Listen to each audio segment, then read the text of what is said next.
Bruce, let me start with UCLA firing Jim Mora. Why now? Well, if you hope to get in the Chip Kelly sweepstakes, you're going to make a big swing at him. And I think they knew Florida had already had gotten some traction there with Chip, and this is really the big fish out there in this coaching cycle. I mean, you're talking about a guy who went 46-7 in 4 years at Oregon, arguably the most innovative offensive mind in all of football, and he's worked in the Pac-12, had a lot of success here. So I think that's the chance to say, hey, what's the one thing we can do that can really put a real scare into our arch rival, USC, and that's go get Chip Kelly. Do you think it felt like it was a fait accompli that Mora was going to be fired at the end of the year? But if UCLA beats USC, they're not firing Jim Mora, are they? If this same scenario presents itself, that Florida is, up on Chip Kelly's doorstep in New Hampshire.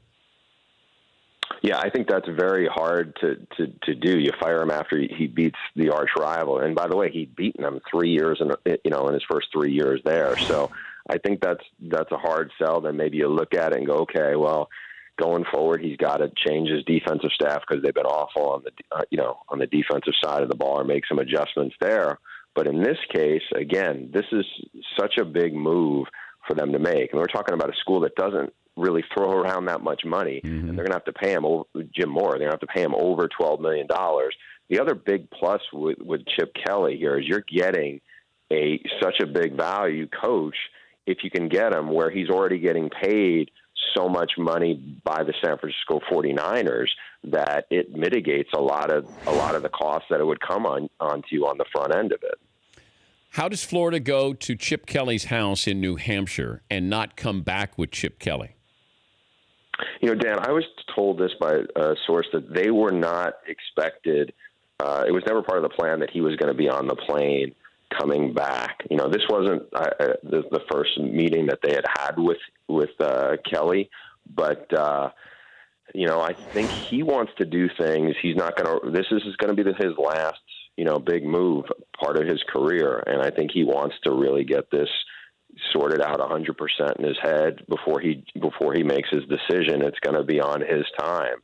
And so I think he wants to be 100% on it. And look, I think he knows Florida is a great job. You have a huge recruiting pool. You have good resources. You have a program that's won national titles with multiple coaches.